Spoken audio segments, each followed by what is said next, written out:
Ya, lagu ini sempat dijadikan sebagai salah satu lagu wajib bagi vokalis-vokalis yang ingin mendapatkan gelar terbaik di tahun-tahun 90-an. Gimana enggak? Lagu selorok dengan gaya balada ini amat sangat menguras tenaga.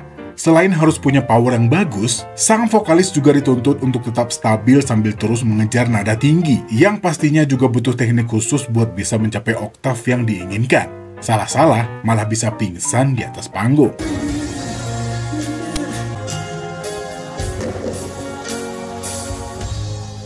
Ya, walaupun kurang mendapat tempat dari para penikmat musik di Amerika sana, tapi di sini, lagu yang berjudul She's Gone dan band dengan nama Steelheart ini cukup dikenal oleh para penikmat musik dan musisi tanah air. Cuman sepertinya informasi tentang band ini jarang kita dengar setelah lagu ini keluar. Apa memang mereka cuma bikin satu album atau emang gak ada lagu yang berhasil jadi hits lagi setelah itu? Dan katanya nih, ya tapi mending kita mulai aja ya videonya. Let's go!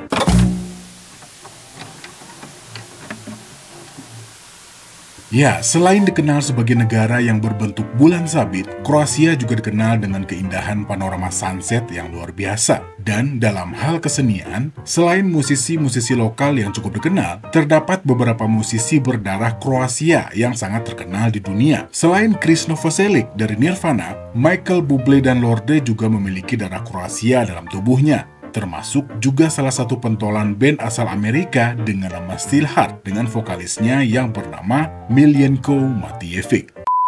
Miljenko Matijevic yang juga dikenal dengan sebutan Mike atau Mili ini lahir di Zagreb pada tanggal 30 November tahun 64 sebelum dijemput orang tuanya untuk pindah ke New York di umur 6 tahun.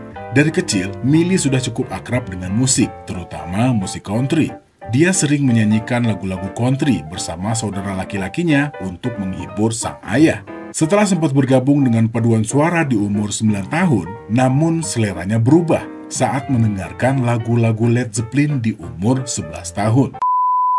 Singkat cerita, Mili memulai karirnya di dunia musik dengan membentuk dan bergabung dengan band-band lokal. Sempat menarik perhatian seorang produser yang bernama Morgan Walker setelah melihat Mili yang saat itu berumur 13 tahun bersama dengan bandnya yang bernama Teaser. Tapi ya entah kenapa kerjasama ini kandas di tengah jalan. Lalu saat berumur 15 tahun, dia bertemu dengan Don Stroh yang merupakan seorang pemilik showcase studio yang melihat Mili bermain dengan bandnya yang bernama The Mission. Dan karena tertarik dengan penampilan Mili, Don pun mengundang Mili untuk berlatih di studionya. Di mana di sana dia bertemu untuk pertama kalinya dengan seorang gitaris yang bernama Chris Risola, basis yang bernama James Ward, dan seorang drummer yang bernama Jack Wilkinson. Dan setelahnya, formasi ini membentuk sebuah band yang bernama Red Alert. Setelah menambahkan seorang gitaris rhythm bernama Frank DiCostanzo, dengan drummer yang bernama John Fowler yang menggantikan posisi Jack Wilkinson.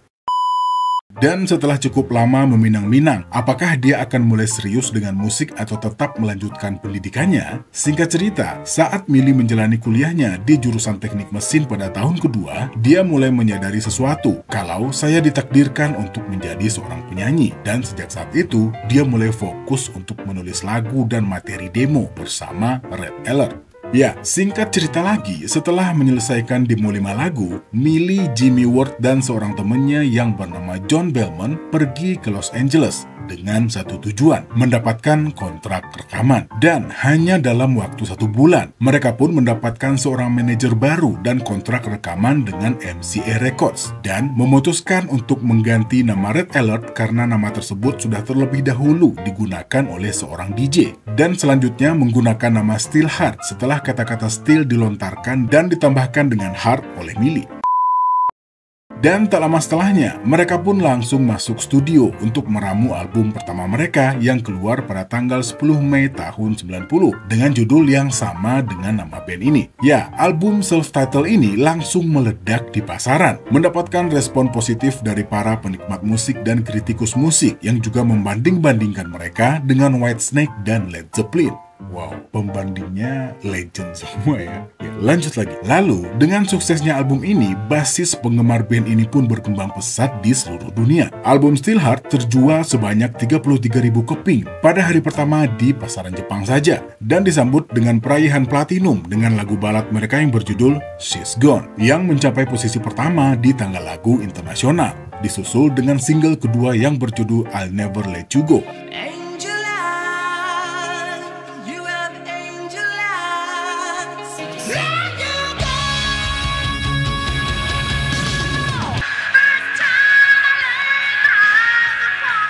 Dan sebuah lagu yang berjudul Can't Stop Me Loving You, yang seakan-akan semakin memamerkan jangkauan vokal Millie dengan skill mumpuni sang gitaris Chris Risola yang juga menarik perhatian.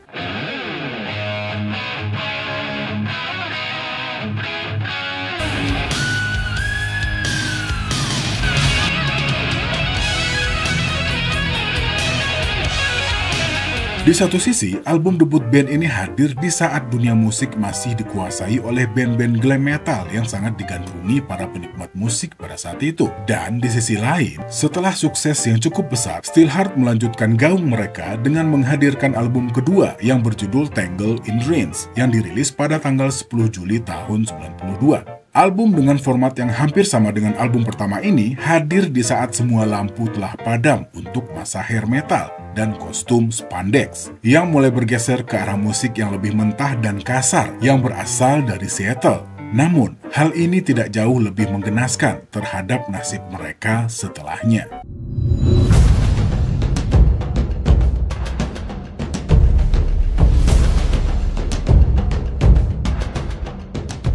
Ya, dan untuk mendukung album ini, mereka pun melakukan tur yang cukup padat. Setelah melakukan tur di Asia selama beberapa minggu, mereka pun kembali ke Amerika, yang salah satu tujuannya adalah untuk menjadi band pembuka bagi sebuah band heavy metal yang bernama Slaughter. Dan setelah tur berjalan, di saat mendekati penghujung tur ini, Slaughter meminta Steelheart untuk melakukan satu pertunjukan terakhir yang diadakan di Denver, Colorado. Pertunjukan ini diadakan pada malam Halloween, malam yang juga akan selalu dikenang oleh para penggemar Steelheart dan pastinya para member band ini.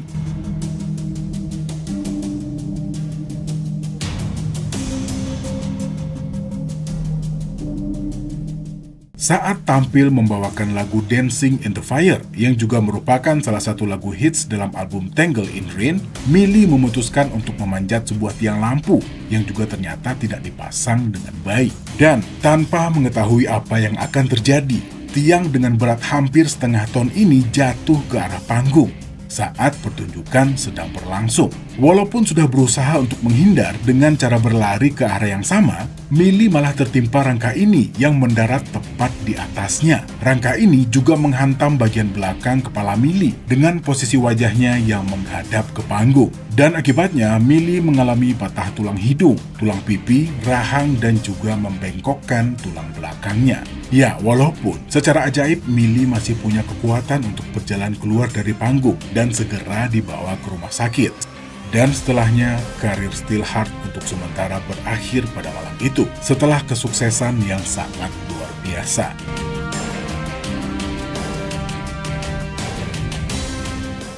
Dan setelah menjalani perawatan dan pemulihan selama beberapa tahun, dan dengan kondisi yang jauh berbeda, di satu sisi tidak hanya label dan rekan band, istrinya pun pergi meninggalkannya saat itu.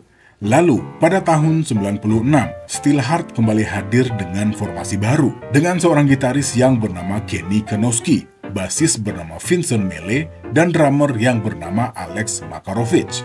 Mereka pun kembali hadir dengan merekam album baru yang dirilis pada tanggal 25 Oktober tahun 96 dengan judul Wait. Album ini hadir dengan warna yang sedikit berbeda dari dua album sebelumnya, yang juga memasukkan unsur metal alternatif.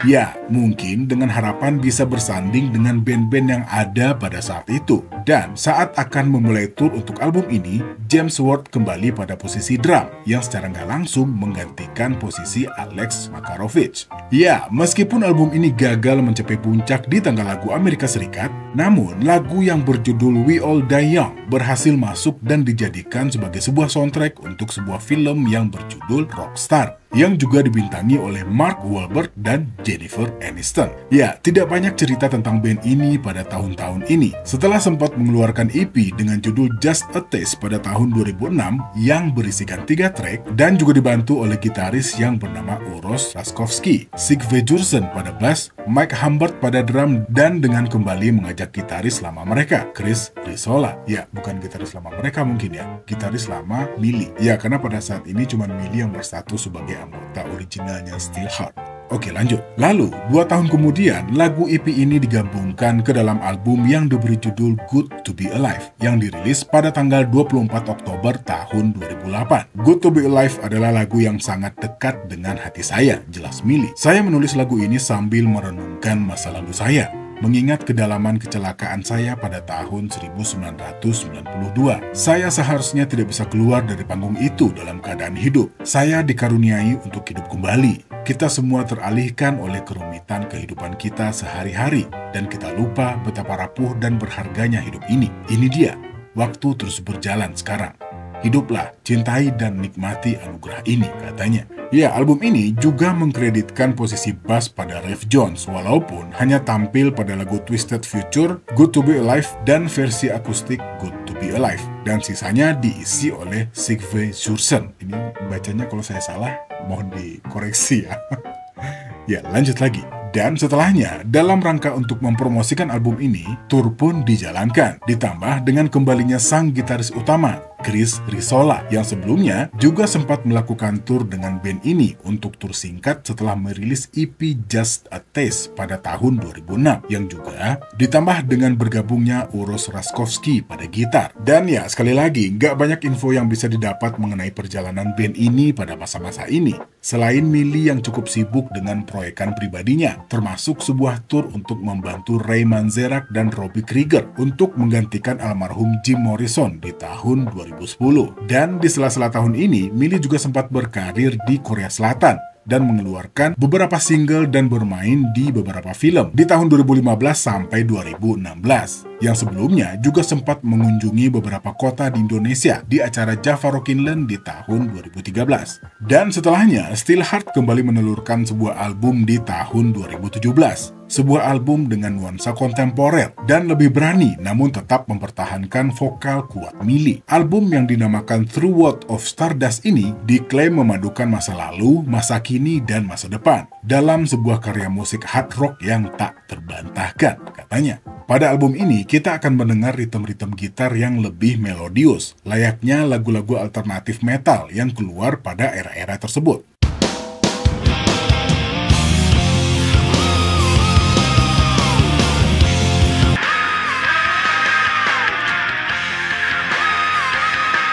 Ditambah dengan efek bass yang pastinya membuat album ini terasa jauh lebih modern jika dibandingkan dengan album-album klasik dari band ini. Ya, walaupun masih dengan beat-beat hard rock yang kental, para penggemar baru juga bisa menikmati aksi hard rock yang keluar dari album band-band modern seperti Hellstorm, Shinedown, dan Alter Bridge melalui album ini.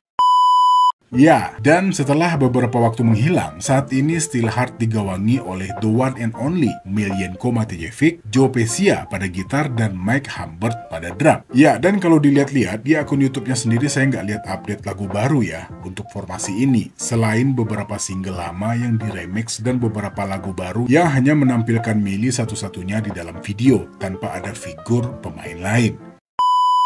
Ya, oke. Ini lumayan pendek videonya ya, karena banyak banget karena banyak banget informasi yang gak saya dapat ya, jujur aja. Kalau misalnya teman-teman punya, ya silahkan. Mulai dari keluar masuknya para personil, terus tiba-tiba album ini personilnya ganti, dan album berikutnya personilnya juga ganti gitu. Walaupun ada 1-2 nama yang masih sama. Tapi oke lah, ya kayaknya segitu dulu informasinya, dan mudah-mudahan cukup bermanfaat, dan minimal kita bisa nostalgiaan lagi nih Kalau begitu, terima kasih buat teman-teman yang udah nonton sampai detik ini. Saya Al pamit. Assalamualaikum warahmatullahi wabarakatuh.